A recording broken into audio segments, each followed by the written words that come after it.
এতিয়া বাতৰি বিতংভাৱে ৰাইজৰ বিপুল দাবী তথা শক্তিশালী আন্দোলন গঢ়ি তোলাৰ সত্ত্বেও এনএফ ৰেলৱে জিলাখনৰ সৰ্ববৃহৎ ৰেল ষ্টেচন জাগিৰোডত কামৰূপ এক্সপ্ৰেছ, কামাখ্যা ডিব্ৰুগড় এক্সপ্ৰেছ আৰু জনশতাব্দী এক্সপ্ৰেছ এই তিনিখন গুৰুত্বপূৰ্ণ ৰেলগাড়ী ৰখোৱাৰ এতিয়াও ব্যৱস্থা কৰা নাই। এই সম্পৰ্কত সোনকালে ৰেল বিভাগে সুস্থিৰ সিদ্ধান্ত আগবঢ়োৱাৰ দাবীত অলপতে ৰেল অৱৰোধ সংগ্ৰামী সমিতিয়ে ভাৰতীয় ৰেলৱে বোৰ্ডৰ অধ্যক্ষ বিবেক সাহাইৰ হাতত এখন স্মাৰক পত্ৰ প্ৰদান কৰে। ভাৰতীয় ৰেলৱে বোৰ্ডৰ অধ্যক্ষ বিবেক সাহাইৰ হাতত ৰেল অৱৰোধ সংগ্ৰাম সমিতিৰ এটি সজাতি দলে অলপতে এখন স্মাৰক পত্ৰ প্ৰদান কৰি টানি দাবী জনায় যে ৰেল বিভাগে জাগিৰোড ৰেল আস্থানত অনতিপলমে এই তিনিওখন এক্সপ্ৰেছ ৰেল ৰখোৱাৰ ব্যৱস্থা গ্ৰহণ কৰিব লাগে। সমিতিৰ দুই শীৰ্ষ নেতা নন্দলাল উপাধ্যায় আৰু মুনীন বৰঠাকুৰে ৰেলৱে বোৰ্ডৰ অধ্যক্ষগৰাকীক প্ৰদান কৰা এই সম্পৰ্কীয় স্মাৰক পত্ৰখনৰ জৰিয়তে সমগ্ৰ জিলাখনৰে বাণিজ্যিক তথা ঔদ্যোগিক প্ৰাণকেন্দ্ৰস্বৰূপ জাগিৰোডত অচিৰেই এই ৰেল তিনিখন ৰখোৱাৰ ব্যৱস্থা নকৰিলে 20 ছেপ্টেম্বৰৰ ৰেল অৱৰোধতকৈও শক্তিশালী গণ আন্দোলন গঢ়ি তোলাৰ ভাবুকি প্ৰদান কৰে। স্মাৰক পত্ৰখনিত লগতে 20 ছেপ্টেম্বৰৰ ৰেল অৱৰোধৰ কালত ৰেলৱে বিভাগৰ প্ৰতিনিধিয়ে সমিতিৰ সৈতে কৰা আলোচনা প্ৰসংগ উল্লেখ কৰি কোৱা হয় যে ৰেল বিভাগৰ অনুমোদন সত্ত্বেও আজিলৈকে উক্ত ৰেল তিনিখন ৰখোৱাৰ ব্যৱস্থা গ্ৰহণ নকৰিলে কৰ্তৃপক্ষই। স্মাৰক পত্ৰখনিত লগতে জাগিৰোড মৰিগাঁও সংযোগী এটি ৰোডত জাগিৰোড ষ্টেচনৰ কাষৰ লেভেল ক্ৰছিঙত এখনি অভাৰব্ৰিজৰ ব্যৱস্থা কৰাৰ বাবেও সজোৰে দাবী উত্থাপন কৰা হয়। জাগিৰোড ৰেল আস্থানত আগতীয়া টিকেট বুকিং কৰাৰ ব্যৱস্থা গ্ৰহণ কৰাৰ কেইমাহমান পিছতে উক্ত প্ৰক্ৰিয়াটোত আকৌ ৰেল বিভাগে হেঙাৰৰ সৃষ্টি কৰিছে। ইলেক্ট্ৰনিক বুকিং সিস্টেমটোৰ বাবে নিযুক্ত হোৱা কৰ্মচাৰীগৰাকীক কৰ্তৃপক্ষ বদলি কৰাৰ ফলত যাত্ৰীসকলে আগতীয়া বুকিঙৰ ক্ষেত্ৰত বিশেষ অসুবিধা ভোগ কৰিবলগীয়া হৈছে। শেহতীয়াভাৱে ৰেল বিভাগে কেইবাখনো নতুন ৰেল আগবঢ়োৱাৰ ফলত ষ্টেচনটোত আগৰে পৰা থকা বুকিং আৰু টিকট কাউণ্টাৰৰ কৰ্মচাৰীসকলৰ ব্যস্ততা অধিক বৃদ্ধি পাইছে। জাগিৰোড ৰেল ষ্টেচনত যাত্ৰীৰ সংখ্যা অভাৱনীয়ভাৱে বৃদ্ধি পাইছে। সেয়েহে আগতীয়া বুকিং সম্পৰ্কীয় টিকট আদি ইছ্যু কৰিবলৈ এই সম্পৰ্কীয় কৰ্মচাৰীয়ে সময় উলিওৱাটো কঠিন হৈ পৰিছে। এনে অৱস্থাত কৰ্তৃপক্ষই ইলেক্ট্ৰনিক বুকিঙৰ বাবে নিয়োজিত কৰ্মচাৰীগৰাকীক বদলি কৰা কাৰ্যক জিলাখনৰ যাত্ৰীসকলে ধিক্কাৰ দিছে। নগাঁও কাগজ কলৰ সমীপত অলপতে শতাধিক চিলনীয়ে অস্বাভাৱিকভাৱে মৃত্যুক সাৱটি ল'ব লগা হোৱাত অঞ্চলটোৰ প্ৰকৃতিপ্ৰেমীসকলৰ মাজত প্ৰতিক্ৰিয়াৰ সৃষ্টি হয়। এক অস্বাভাৱিক ঘটনা, শতাধিক চিলনীয়ে একেলগে মৃত্যুক সাৱটি ল'লে জাগিৰোডত।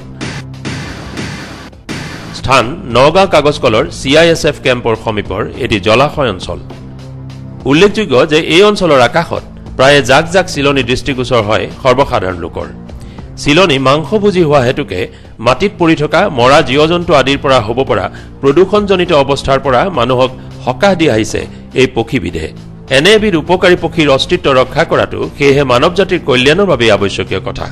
কিন্তু এই অঞ্চলত হঠাতে ইমানখিনি চিলনী মৰিবলগীয়া হ'ল কেনেকৈ? এই সম্পৰ্কত প্ৰকৃত তথ্য উদ্ঘাটন হোৱা নাই আজিও। ইতিমধ্যে বন বিভাগে মৃত চিলনীৰ চেম্পল পঠাইছে খানাপাৰাস্থিত ভেটেনেৰী হাস্পতাললৈ। এই ৰিপৰ্টৰ পৰাহে জানিব পৰা যাব যে কোনো বিষাক্ত পদাৰ্থৰ দ্বাৰা আক্ৰান্ত হৈ ইমানখিনি চিলনীয়ে মৃত্যু সাৱটি ল'ব লগা হ'ল নে ইয়াৰ অন্তৰালত আছে আন কিবা কাৰণ। কথা হ'ল, যদি কোনো মানুহৰ দ্বাৰা এই ঘটনা সংঘটিত হৈছে, দোষীক চিনাক্ত কৰি শাস্তি প্ৰদানৰ ব্যৱস্থা বিভাগীয়ভাৱে গ্ৰহণ কৰা হ'বনে? ঘটনাটোৰ সম্পৰ্কত বন বিভাগে অধিক গুৰুত্ব প্ৰদান কৰাটো দাবী কৰিছে সচেতন ৰাইজে। সোণাপুৰত এটা চিমেণ্ট কোম্পানীয়ে চিমেণ্ট উৎপাদন গোট এটা খুলিবলৈ বিচৰাক লৈ একাধিক সংগ্ৰামী সংগঠন প্ৰতিবাদ মুখৰ হৈ পৰিছে। অলপতে এই গোটটো এই এলেকাৰ পৰা নিৰাপদ দূৰত্বলৈ স্থানান্তৰ কৰাৰ দাবীত সোণাপুৰত এক ধৰ্ণা কাৰ্যসূচীৰো আয়োজন কৰে সংগ্ৰামী সংগঠনসমূহে। সোণাপুৰৰ চামতা পথাৰৰ পৰা উক্ত চিমেণ্ট উৎপাদন গোটটো কৃষিভূমিবিহীন আন নিৰাপদ স্থানলৈ স্থানান্তৰ কৰাৰ বাবে দাবী জনাই সোণাপুৰ ৰাজচক্ৰ বিষয়াৰ কাৰ্যালয়ৰ সন্মুখত উক্ত সংগঠনসমূহে এক ধৰ্ণা কাৰ্যসূচী পালন কৰে। ডিমৰীয়া নাগৰিক সুৰক্ষা সমিতিৰ উদ্যোগত আৰু আন বহুকেইটা জাতীয় সংগঠনৰ সহযোগত এই কাৰ্যসূচী পালন কৰা হয়। প্ৰতিবাদী সংগঠনসমূহে সোণাপুৰ ৰাজচক্ৰ বিষয়াৰ জৰিয়তে অসমৰ মুখ্যমন্ত্ৰীলৈকো এখনি দাবী পত্ৰ প্ৰেৰণ কৰে। ধৰ্মঘটস্থলীত সদৌ অসম ট্ৰাইবেল সংঘৰ সম্পাদক আদিত্য খাখলাৰী প্ৰমুখে আমৰি কাৰ্বি নেশ্যনেল কাউন্সিল, কৃষক শ্ৰমিক কল্যাণ পৰিষদ, জাতীয়তাবাদী যুৱ ছাত্ৰ পৰিষদ, তিৱা কাৰ্বি ছাত্ৰ সন্থা, ডিমৰীয়া ভূমি সুৰক্ষা সমিতি, কৃষক মুক্তি সংগ্ৰাম সমিতি আদিৰ নেতৃবৃন্দও উপস্থিত থাকে। ষ্টাৰ চিমেণ্টে য'ত ফেক্টৰী স্থাপন কৰিব বিচাৰিছে জনবহুল জনবসতিপূৰ্ণ অঞ্চল, বৃহৎ কৃষিভূমি অঞ্চলত যি ইণ্ডাষ্ট্ৰী তেওঁলোকে স্থাপন কৰিব বিচাৰিছে তাক তেওঁলোকে বিৰোধিতা কৰিছে আৰু এই বিৰোধিতা আমিও বিৰোধিতা কৰিছোঁ। আমি তেওঁলোকৰ যি সংগ্ৰামী কৰ্মসূচী, এই কৰ্মসূচীক আমি সম্পূৰ্ণ সমৰ্থন আগবঢ়াইছোঁ আৰু আমিও এই ইণ্ডাষ্ট্ৰী গঢ়াৰ বিৰুদ্ধে আমিও সংগ্ৰামী কাৰ্যসূচী আমি গ্ৰহণ কৰিম। আৰু আমি চৰকাৰক আজি দাবী জনাইছোঁ, অসমৰ মুখ্যমন্ত্ৰী ডাঙৰীয়াক আমি দাবী জনাইছোঁ যে জনগণৰ স্বাৰ্থৰ বিপৰীতে যাতে তেওঁলোকে অগ্ৰসৰ নহয়, আজি নতুন প্ৰজন্মক তেওঁলোকে যাতে অন্ধকাৰলৈ ঠেলি নিদিয়ে, চিমেণ্ট উদ্যোগৰ দৰে এটা প্ৰদূষিত উদ্যোগ জনবসতিপূৰ্ণ অঞ্চলত যাতে স্থাপন নকৰে, নিৰাপদ দূৰত্বত যাতে উদ্যোগটো স্থাপন কৰে। তাৰোপৰি ট্ৰাইবেল বেল্টৰ যি মাটি, সেই মাটিত কি কাৰণত আমি তীব্ৰ বিৰোধিতা কৰা সত্ত্বেও কিয় ইণ্ডাষ্ট্ৰীবিলাক কিয় কেৱল ট্ৰাইবেল বেল্ট ব্লকবিলাক কিয় বাছি লোৱা হৈছে, সেইটো আমাৰ এটা প্ৰশ্ন। আজি গভৰ্ণমেণ্টক আমি বাৰম্বাৰ কৈছোঁ যে ট্ৰাইবেল বেল্ট ব্লক প্ৰটেক্ট হ'ব লাগে। অসমৰ মুখ্যমন্ত্ৰী ডাঙৰীয়াও কৈছে যে ট্ৰাইবেল বেল্ট ব্লক প্ৰটেকশ্যনৰ দায়িত্ব তেওঁ লৈছে, কিন্তু কাৰ্যক্ষেত্ৰত সেইটো আমি দেখিবলৈ পোৱা নাই। আৰু এই অঞ্চলৰ খেতি বাতি নহ'লে অট'মেটিক মানুহখিনি গুচি যাব লাগিব। আৰু প্ৰদূষিত এই উদ্যোগ যিটো চিমেণ্ট উদ্যোগ কৰিবলৈ গৈছে, ইমান ব্যাপক ধৰণে অনুমতি দিছে এই অঞ্চলটোত চিমেণ্ট ফেক্টৰী কৰাৰ কাৰণে। ইয়াৰ অন্তৰত হৈছে যিটো আচলতে নদী বান্ধ, বৃহৎ নদী বান্ধ, য'ত 168টা নদী বান্ধ অৰুণাচল পাহাৰত কৰিবলৈ লৈছে, নামনি সোৱণশিৰিকে ধৰি যি উদ্যোগ যি এই বৃহৎ বান্ধৰ কাৰণে গোটেই সমগ্ৰ অসমৰ ৰাইজে বিৰোধিতা কৰিছে। একেটা কাৰণতে সেইখিনি সেই বৃহৎ বান্ধ কৰিবৰ কাৰণে যি চিমেণ্টৰ প্ৰয়োজন হয়, যদি এই চিমেণ্টটো ইয়াত প্ৰডাক্ট কৰিবৰ কাৰণে যিটো এই গোটেই চিমেণ্ট ফেক্টৰীবিলাক দিছে, ইয়াৰ মানুহ জহন্নামে যাওক তাত কোনো প্ৰশ্ন নাই। মানুহ মৃত্যু হ'লেও মৃত্যু মানে মৰিশালীৰ ওপৰত তেওঁলোকে উদ্যোগ কৰি কেৱল মাত্ৰ মুনাফা আৰু কোম্পানীৰ যি বেনিফিট, এই বেনিফিটৰ কাৰণে এই কাৰবাৰবিলাক কৰিছে। কিন্তু আমি যি জনপ্ৰতিনিধি পঠাইছোঁ, জনপ্ৰতিনিধি তেওঁলোক আচলতে জনপ্ৰতিনিধি হোৱা নাই, তেওঁলোক কোম্পানীৰ প্ৰতিনিধি হৈ আছে। গতিকে এই কোম্পানী প্ৰতিনিধিসকলক বিতাড়িত কৰি জনপ্ৰতিনিধিলৈ ৰূপান্তৰ কৰিব লাগিব। সেই সংগ্ৰাম অব্যাহত ৰাখিব লাগিব। আমি ভাবোঁ ষ্টাৰ চিমেণ্ট বন্ধ হ'বই লাগিব জনসাধাৰণৰ স্বাৰ্থত। যোৱা 9 নৱেম্বৰৰ পৰা 10 দিনীয়াকৈ এলাহাবাদত এলাহাবাদ নাট্য সংঘৰ দ্বাৰা আয়োজিত ৰাষ্ট্ৰীয় চুটি নাট আৰু লোকনৃত্য প্ৰতিযোগিতাত জাগিৰোড শিশু নাট্য সমাজৰ এখনি নাটকে লাভ কৰিছে শ্ৰেষ্ঠ শিশু নাটকৰ বঁটা, তাৰ উপৰিও আন 3টা বঁটা। এলাহাবাদ নাট্য সংঘই ইয়াৰ 43 সংখ্যক চুটি নাট আৰু লোকনৃত্য প্ৰতিযোগিতাৰ শিশু নাট শাখাত জাগিৰোড শিশু নাট্য সমাজে প্ৰদৰ্শন কৰা নাটকখনি আছিল হামাৰে তাকত। বৈচিত্ৰ্যৰ মাজত ঐক্য অৰ্থাৎ সাম্প্ৰদায়িক সম্প্ৰীতিৰ বাণী সম্বলিত এটি কাহিনীৰ আধাৰত প্ৰযোজিত হোৱা নাটখনি হিন্দী ভাষাত নিবেদন কৰিছিল শিশু নাট্য সমাজৰ শিশু অভিনেতা অভিনেত্ৰীসকলে। নাটখনিয়ে লাভ কৰা বঁটাকেইটি হ'ল শ্ৰেষ্ঠ শিশু নাটৰ বঁটা, শ্ৰেষ্ঠ শিশু অভিনেত্ৰীৰ বঁটা, দ্বিতীয় শ্ৰেষ্ঠ শিশু অভিনেতাৰ বঁটা আৰু দ্বিতীয় শ্ৰেষ্ঠ শিশু নাট্য দলৰ বঁটা। প্ৰতিযোগিতাত শিশু নাট্য সমাজৰ তুলসী দাসে লাভ কৰে শ্ৰেষ্ঠ শিশু অভিনেত্ৰীৰ বঁটা। প্ৰতিযোগিতাৰ দ্বিতীয় শ্ৰেষ্ঠ শিশু অভিনেতা হিচাপে নাট্য সমাজৰ অজয় দাসক নিৰ্বাচন কৰে বিচাৰকবৃন্দই। হামাৰে তাকত নাটখনিৰ পৰিচালক আছিল নিৰঞ্জন বৰঠাকুৰ। অহা মে মাহৰ 21 তাৰিখৰ পৰা 10 দিনীয়াকৈ মহাৰাষ্ট্ৰৰ পুনে চহৰত অনুষ্ঠিত হ'বলগীয়া ৰাষ্ট্ৰীয় নাট সমাৰোহলৈও আমন্ত্ৰণ লাভ কৰিছে জাগিৰোড শিশু নাট্য সমাজে।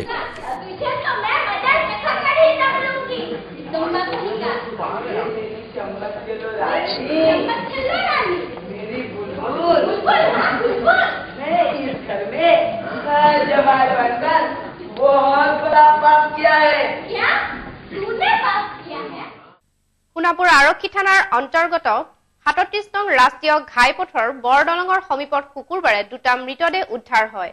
ইয়াৰ এজনৰ বয়স প্ৰায় 60 বছৰ আৰু আনজনৰ 35 বছৰমান বুলি অনুমান কৰা হৈছে।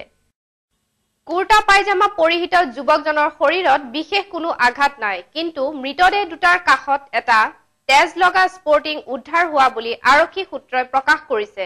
ইফালে একেদিনাই নেলিটোত তেনে অচিনাক্ত লোকৰ এটি মৃতদেহ উদ্ধাৰ কৰা হয়। ৰাস্তাৰ তলৰ সাইডত 2টা ডেড বডি পৰি আছে, 10 ফুট অন্তৰে অন্তৰে 2টা ডেড বডি। এজনৰ বয়স প্ৰায় 60 বছৰমান হ'ব, বয়সস্থ মানুহ, আৰু তেওঁৰ মূৰত, হাতত আৰু বডিত জখমৰ দাগ আছে।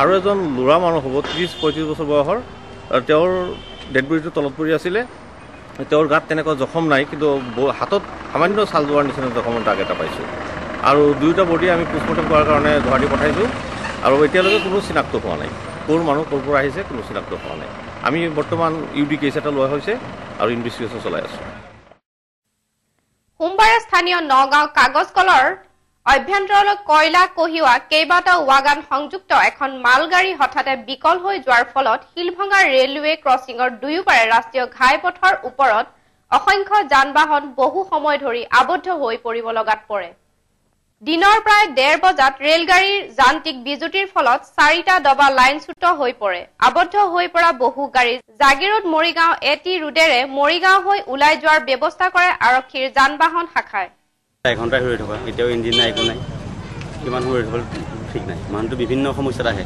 কিবা কামৰ কাৰণে আহে গতিকে এইবোৰ অলপ ভাবি চালে ভাল চিৰিসমূহ কমপ্লিট ভাঙা আছে যদি প্ৰপাৰলি কাম কৰাহেঁতেন তেন্তে আজি এই অৱস্থা নহ'লেহেঁতেন বা ইমান মানুহখিনি হাৰাছমেণ্ট নাপালেহেঁতেন এইটো সম্পূৰ্ণ ৰেলৱে ডিপাৰ্টমেণ্টৰ গাফিলতি বুলি ক'ব পাৰি আৰু ইয়াত কোনো মানে হেৰি নাই যে গাফিলতি হৈ গৈছে সম্পূৰ্ণ চিৰিবিলাক ভাঙি আছে আৰু ইমান মানুহখিনি আজি হাৰাছমেণ্ট পাবলগীয়া জাগিৰোড হিন্দী মাধ্যমিক বিদ্যালয়ৰ প্ৰতিষ্ঠাৰ 25 বছৰ পূৰ্ণ হোৱাৰ উপলক্ষত শিক্ষানুষ্ঠানখনিৰ ৰূপালী জয়ন্তী বৰ্ষতি বিশেষ কাৰ্যসূচীৰে পালন কৰিবৰ বাবে আঁচনি গ্ৰহণ কৰা হৈছে অলপতে এখনি ৰাজহুৱা সভাৰ জৰিয়তে বিদ্যালয়খনিৰ ৰূপালী জয়ন্তীৰ শুভাৰম্ভ কৰা হয় বিদ্যালয়ৰ প্ৰাংগণত উক্ত সভাত বিদ্যালয়খনিৰ পৰিচালনা সমিতিৰ অধ্যক্ষ তথা সদস্যবৃন্দৰ লগত উপস্থিত থাকে অঞ্চলটোৰ কেইবাগৰাকী গণ্যমান্য ব্যক্তি উন্নত জাতৰ কৃষি কাৰ্য কৰি এছাম কৃষক এতিয়া অধিক লাভৱান হ'বলৈ সক্ষম হৈছে উন্নত জাতৰ বাঙি খেতিত তথা মাক্সমেলৰ খেতি কৰি জাগিৰোড সমষ্টিত অন্তৰ্গত নতুন বঙালবৰী গাঁৱত একাংশ কৃষকে স্বাৱলম্বিতাৰ পথ প্ৰশস্ত কৰিছে এই কৃষিৰ জৰিয়তে কৃষকে প্ৰতি বিঘা মাটিত লক্ষাধিক টকা আহৰণ কৰিব বুলি ব্যক্ত কৰিছে গাঁওখনৰ এজন কৃষকে শেহতীয়াকৈ অসমৰ আগ্ৰহী কৃষকসকলক আকৰ্ষিত কৰা মাছকামিলন তথা মিঠা বাঙিয়ে অসম পশ্চিমবংগ বাংগালোৰকে ধৰি বিভিন্ন প্ৰান্তত যথেষ্ট চাহিদা লাভ কৰিছে চাহিদা অনুসৰি অৱশ্যে অসমত ইয়াৰ উৎপাদন অধিক নহয় সেয়ে অসমত এই খেতিৰ উৎপাদন অধিক কৰিবলৈ আৰু স্থানীয় কৃষকসকলক উদগনি যোগোৱাৰ উদ্দেশ্যেৰে আগবাঢ়ি আহিছে পুনে আৰু কলকাতাৰ এটা কোম্পানী নন ইউচিড ইণ্ডিয়া প্ৰাইভেট লিমিটেড নন ইউচিড কোম্পানীটোৰ দ্বাৰা যোগান ধৰা বীজ আৰু বৈজ্ঞানিক পদ্ধতিৰ কলা কৌশল অৱলম্বন কৰি নৈপৰীয়া নতুন বঙালবৰী গাঁৱৰ টংকেশ্বৰ ডেকা আৰু তেওঁৰ সহযোগী কৃষকসকলে এই মাছকামিলন খেতি কৰি আশাৰ মুখ দেখিছে এইটো আমি 1 অক্টোবৰৰ পৰা আৰম্ভ কৰিছোঁ এই আজি তাৰিখলৈকে আমাৰ এতিয়া ফল প্ৰায় ছিগিব হৈছে আৰু এই ফলটো কৰি আমি যিখিনি দেখিছোঁ দেখা পোৱা আমি ভাবিছোঁ আৰু যথেষ্টখিনি আমি লাভৱান হ'ব পাৰিম নন ইউচিড কোম্পানীটোৰ এজন বিশেষজ্ঞ যোগেশ যাদৱে এই ফলবিধৰ উৎপাদন আৰু চাহিদা সন্দৰ্ভত এনেদৰে কয় यहाँ जो आसाम में जो खेती कर रहे हैं किसान लोग तो उससे बंगाल और आसाम में डिफरेंट ये है तो आसाम की खेती में जो फ्रूट की जो क्वालिटी मेंटेन ज़्यादा हो रही है जैसे कि शुगर कंटेंट या उसका क्रिप्सी ये जो पॉइंट है फ्रूट के वो क्वालिटी मेंटेन अच्छा हो रहा है उससे कंपेयर में आसाम में जो कल्टीवेशन हो रहा है उसमें प्रोडक्शन हेवी हो रहा है अच्छा क्वालिटी का निकल रहा है इसकी वजह से आसाम के फार्मर लोगों को ये क्रॉप एक अच्छा सा एक दायवान ठहर सकता है यानी कि उनके अदर जो कंपेयर जो क्रॉप जो कर रहे हैं वो लोग उससे डेफिनेटली फार्मर लोगों को ये मस्मेलन बॉबी का क्रॉप उनको फायदे में ही जाएगा কামৰূপ মহানগৰ জিলাৰ সোণাপুৰ ভূমি সংৰক্ষণ সংমণ্ডলত সম্প্ৰীতি ব্যাপক দুৰ্নীতি অনিয়ম সংঘটিত হোৱাৰ তথ্য পোহৰলৈ আহিছে শেহতীয়াকৈ প্ৰায় 26 লাখ টকা বিভিন্ন শিতানত আবণ্টন দিয়া হৈছিল যদিও একাংশ মন্ত্ৰী বিধায়ক আৰু চৰকাৰী বিষয়াই সামান্য পৰিমাণৰ ধন বিনিয়োগ কৰি অধিকাংশ ৰাজহুৱা ধনে উদৰস্ত কৰাৰ অভিযোগ উত্থাপন কৰিছে সদৌ অসম শ্ৰমিক কৃষক কল্যাণ পৰিষদে সোণাপুৰ গড়কাপ্তানি বিভাগৰ ডাক বাংলাত সোমবাৰে আয়োজিত এখন সংবাদমেলত সদৌ অসম শ্ৰমিক কৃষক কল্যাণ পৰিষদৰ কেন্দ্ৰীয় নেতৃত্বই সোণাপুৰ ভূমি সংৰক্ষণ সংমণ্ডলত 2008-9 আৰু 2009-10 বৰ্ষত মুঠ 7টা আঁচনিৰ নামত আবণ্টন দিয়া 26 লাখ টকাৰ সিংহভাগে দুৰ্নীতি হোৱা বুলি অভিযোগ তুলিছে গতে সমস্ত এই টকাটো মানে তেওঁলোকে আত্মসাৎ কৰি খাইছে আৰু ইয়াৰ বিষয়ে আমি যেতিয়া জানিবলৈ যাওঁ তেওঁবিলাকে আমাক কৈছিলে যে এই টকাটোৰ মানে যিটো টকা আছিলে আপোনালোকক আমি সবিশেষ ক'ব নোৱাৰিম, যিহেতু এই টকাটোৰ মানে 30% টকা মন্ত্ৰী নুৰুজ্জামান চৰকাৰ আৰু অকণ বৰাক আমি দিয়া হৈছে, সেইকাৰণে আপোনালোকক সম্পূৰ্ণ আমি ৰিপৰ্ট দিব নোৱাৰোঁ। গতিকে সেইকাৰণে আমি এইটো আজি এটা আমি হাইকোৰ্ট উচ্চ ন্যায়ালয়ত আজি এটা আমি কেছ তৰিছোঁ আৰু অনাগত দিনত এই ২৬ লাখ টকা আমাৰ ডিমৰাবাসী ৰাইজৰ ওচৰত তেওঁলোকে ৰাজহুৱা কৰিব লাগিব। তাৰ কাৰণে আমি উচ্চ পৰ্যায়ৰ তদন্তৰ দাবী কৰিছোঁ আৰু লগতে আমি ইয়াৰ যদি উচ্চ পৰ্যায়ৰ